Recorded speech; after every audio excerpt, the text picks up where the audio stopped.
নমস্কার। শোনো না শ্রোতাদের স্বাগত জানিয়ে দু এক কথা। শোনো নায় অশরীরীর আবির্ভাব। আদৌ কি আছেন তারা? আছেন নাকি? এই নতুন গল্পের সিরিজে আমরা খুঁজছি তাদেরই। জনপ্রিয় লেখক ও নাট্য পরিচালক অভি চক্রবর্তীর একেবারে টাটকা গল্পের শ্রুতি নাট্যায়ন শুনছেন শোনো নায়। আমাদের আজকের প্রযোজনা দত্তবাড়ির উপরের ঘর। ঘুম পাড়ানি মাসি পিসি মোদের বাড়ি এসো, খাট নাই পালং নাই চোখ পেতে বসো। পরিবেশনায় অশোকনগর নাট্যমুখ, নির্দেশনা অভি চক্রবর্তী। এ পাড়ায় কাকার চায়ের দোকানটা বড়ই অন্যরকম। আজ শীতের হাওয়ায় আকস্মিক লোডশেডিংয়ে নিবু নিবু মোমবাতির শিখায় দোকানটিকে আরও থমথমে করে তুলেছে। চায়ের কাপে চামচ নাড়ানোর টানা শব্দ হাওয়ার সঙ্গে মিলেমিশে এক অলৌকিক স্বরলিপির জন্ম দিচ্ছে যেন। দূরে কুকুরগুলো ডেকে যাচ্ছে নিয়ম করেই, রোজকার মতোই।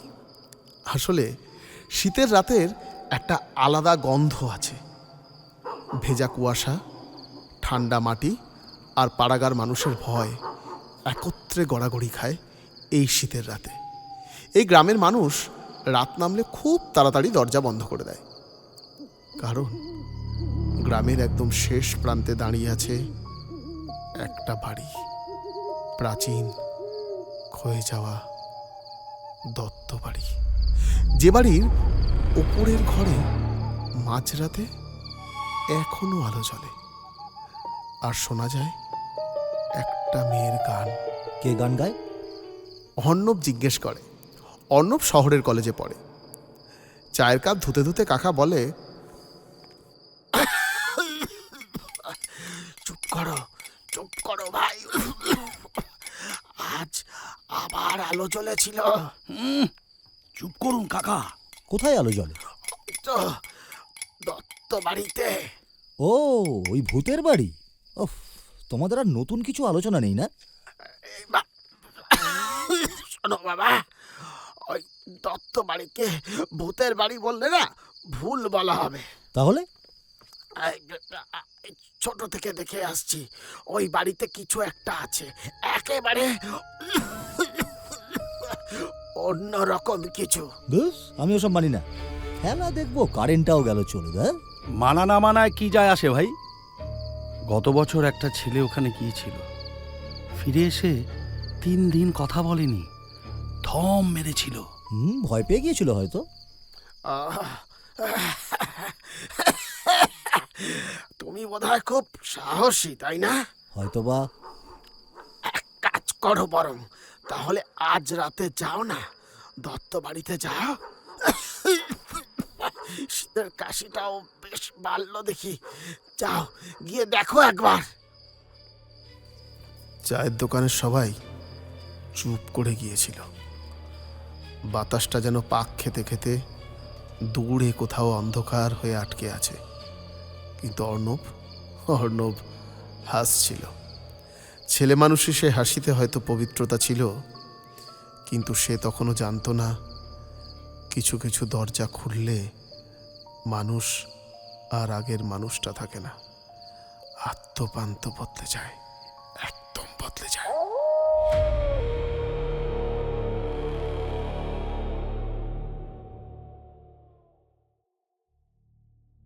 রাত বাড়ছিল। গ্রামের আলো ততক্ষণে ফুরিয়ে এসেছে। কয়েক ঘরে হয়তো ইনভার্টার তার শেষ নিঃশ্বাসটুকু হাতে করে সামান্য আলো জ্বালিয়ে রাখছে। তাতে অন্ধকারের চূড়ান্ত আধিপত্য আরও যেন জাঁকিয়ে বসেছে একেবারে। কিন্তু অর্ণবের চোখে তখন 1000 ওয়াটের উত্তেজনা। ভয়ই নেই ওর। এক অসম সাহসী তরুণ মনে যেন উত্তেজনার হিল হিলে একটা সাপ বারবার ফনা তুলে এগিয়ে আসছে। মনে মনে বলে অর্ণব, ভূত। আজ প্রমাণ হয়ে যাবে সব গাঁজাখুরি। ছোট থেকে, সেই ছোট্টবেলা থেকে একই গল্প শুনে আসছি।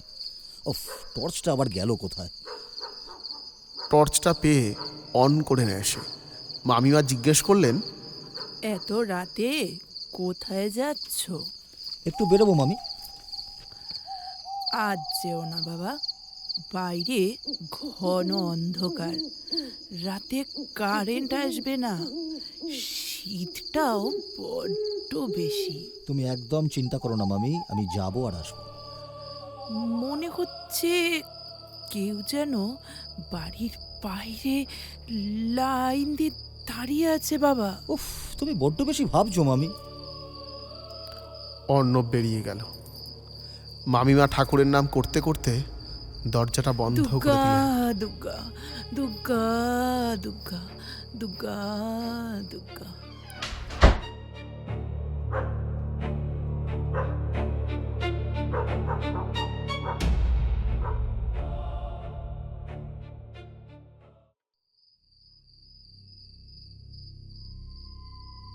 দত্তবাড়ির সামনে এসে পৌঁছে গেল অর্ণব। দত্তবাড়িটা দূর থেকে একটা মৃত অন্ধকারের অনন্ত হত্যাপুরীর মতো লাগে, যেন বহুদিন আগে অনেকে এখানে মারা গেছে, অনেকে। আর সে মৃত্যু গন্ধগুলো এখনো দেওয়ালের গায়ে লেগে আছে, আষ্টে পৃষ্ঠে লেগে আছে। বাড়িটার দেওয়াল ফেটে চৌচির হয়ে গেছে, বটগাছের শেকড় বাকড়গুলো বেরিয়ে এসেছে একদম বাইরে। জানলাগুলো অন্ধকার চোখের মতো তাকিয়ে আছে ট্যাপ ট্যাপ করে।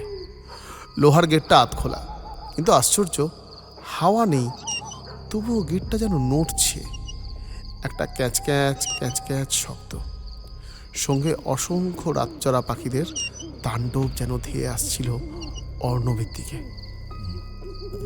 বুঝতে পেরেছি, বুঝতে পেরেছি, সবই হাওয়ার জন্য হচ্ছে, বাতাসের জন্যই হচ্ছে। হ্যাঁ, বাতাসের জন্য। মানুষ আসলে ভয় পেলে নিজেই নিজেকে বোঝায়। অর্ণব হয়তো তেমনই বোঝাচ্ছিল, নিজেকে সাহস দিচ্ছিল অর্ণব।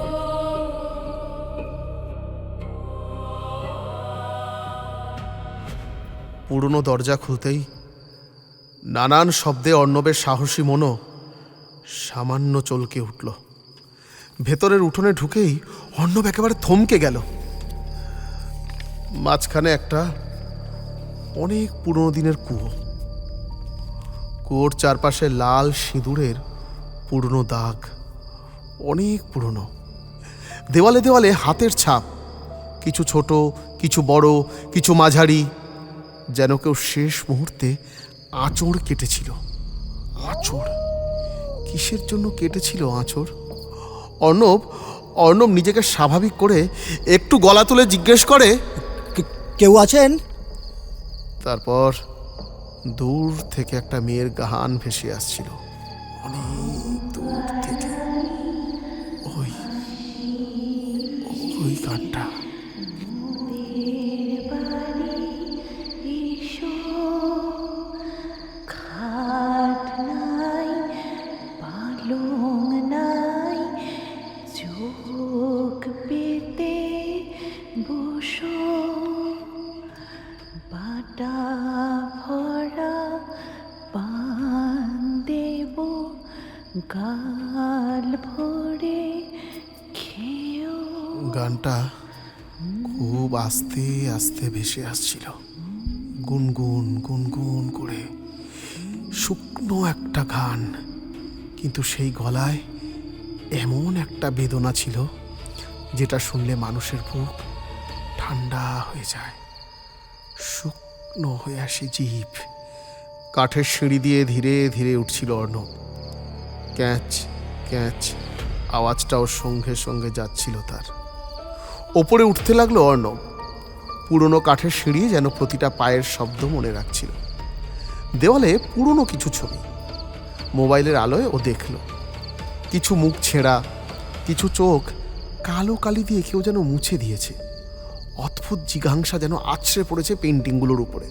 হঠাৎ হঠাৎ অর্ণব থেমে যায়। উপরে কেউ হাঁটছে খালি পায়ে। এই শূন্য বাড়িতে কে হাঁটে? ঠক ঠক ঠক ঠক ঠক ঠক ঠক ঠক ঠক ঠক শব্দ। অর্ণব চকিতে মোবাইলের আলো ঘুরিয়ে জিজ্ঞেস করে, কে? কখনো কখনো নীরবতাই সবচেয়ে ভয়ঙ্কর উত্তর হয়। হয়তো বুঝতে শুরু করে অর্ণব। ওপারের একটা ঘরের নিচ দিয়ে আলো বেরোচ্ছিল, পুরনো, হলদে, বিবর্ণ আলো, যেন বহুদিন আগের কোনো সময় এখনো সেখানে থমকে আছে। গানটা ততক্ষণে থেমে গেছিল। অর্ণব দরজা ঠেলে ভিতরে ঢুকলো। ঘরের একদম ভেতরে একটা খাট, সামনে একটা আয়না, আর জানলার পাশে বসে আছে একটা মেয়ে। সাদা শাড়ি, লম্বা চুল, পিছন ফিরে। এই ঘন রাত্রে, এই প্রবল শীতে একটা মেয়ে। কে আপনি? এত রাতে এখানে কেন এসেছো? আমি আমি দেখতে এসেছি। কি দেখতে? ভূত ভূত ভূত। মেয়েটা হাসলো, হেসেই যাচ্ছিল মেয়েটা। অদ্ভুত সে হাসি, ঘরের নৈশব্দ ভেঙে খান খান হয়ে যাচ্ছিল। তবে এমন শুকনো হাসি অর্ণব জীবনে শোনেনি। দেখতে পেয়েছো ভূত?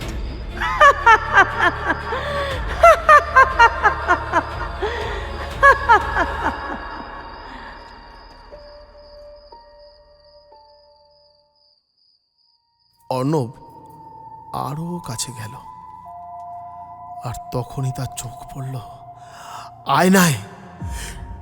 সে যেন জমে গেল, কারণ আয়নায় মেয়েটার কোনো প্রতিবিম্ব নেই, শুধু অর্ণব দাঁড়িয়ে একা।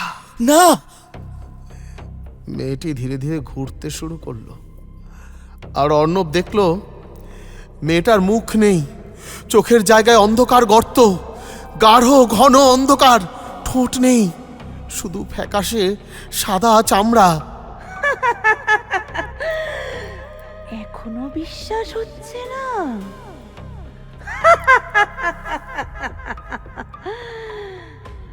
বিশ্বাস হচ্ছে না, এখনো বিশ্বাস হচ্ছে না। একটা বিকট শব্দ হয়, চারিদিক থেকে ফিসফিসানি শুরু হয়ে যায়। ফিসফিস করে কে যেন কথা বলছে, অনেক লোক কথা বলছে। ঘরের অন্ধকার যেন নড়তে শুরু করেছে।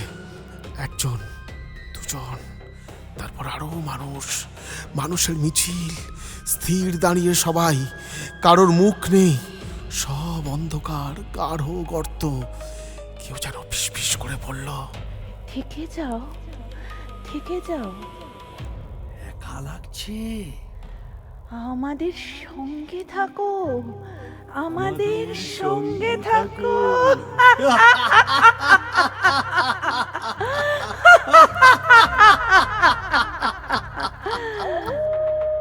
অর্ণব পিছোতে শুরু করলো। তার নিঃশ্বাস কাঁপছিল, গলার কাছে কি যেন একটা আটকে আসছে।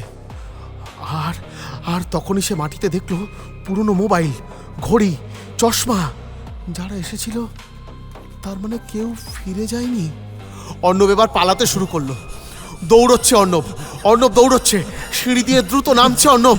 পেছনে অনেকগুলো পায়ের শব্দ, ঠক ঠক ঠক ঠক ঠক ঠক ঠক ঠক। অর্ণবের নিঃশ্বাসকে যেন তারা তারা করছে। দেওয়াল থেকে ফিসফিসানি, ফিরে তাকাও, ফিরে তাকাও। অর্ণব চুপ। ভারী নিঃশ্বাসের শব্দ যেন অন্ধকার বাতাসকে আরো ভয়ানক করে তুলছে। উঠোনে পৌঁছে সে থেমে গেল, কারণ উঠোনটা বদলে গেছে। কুয়োর পাশে দাঁড়িয়ে আছে কালো ছায়াগুলো, স্থির, নিঃশব্দ, আর তাদেরও কারো মুখ নেই। সবাই ঘিরে ধরেছে তাকে বিকট শব্দে।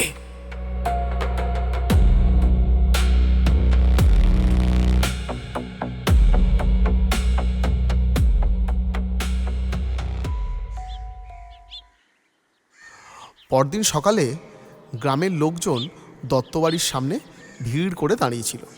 ওইটা কি? বৃদ্ধ এগিয়ে গেল। মাটিতে পড়ে আছে একটা টর্চ, একটা মোবাইল। মোবাইলের স্ক্রিনটা এখনো জ্বলছে, ভিডিওটা চলছে। অন্ধকার স্ক্রিন, তারপর অর্ণবের কাঁপা গলা, অর্ণবের রেকর্ডেড ভয়েস শোনা যায়। ওটা ওটা ওটা মানুষ নয়। তারপর তারপর ভয়ঙ্কর চিৎকার।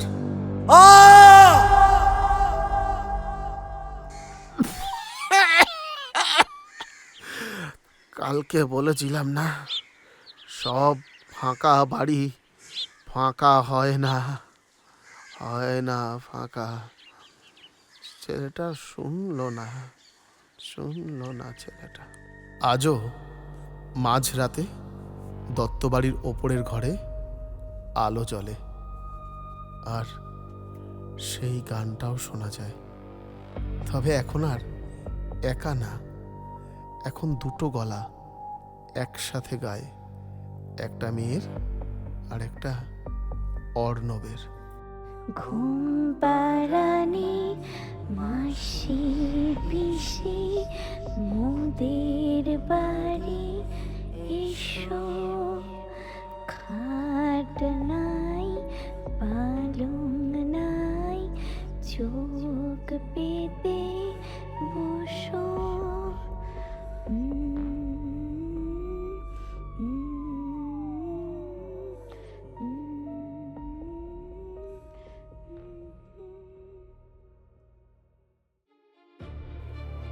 আপনারা এতক্ষণ শুনছিলেন অশরীরী আবির্ভাব সিরিজের চতুর্থ গল্প, দত্তবাড়ির ওপরের ঘর।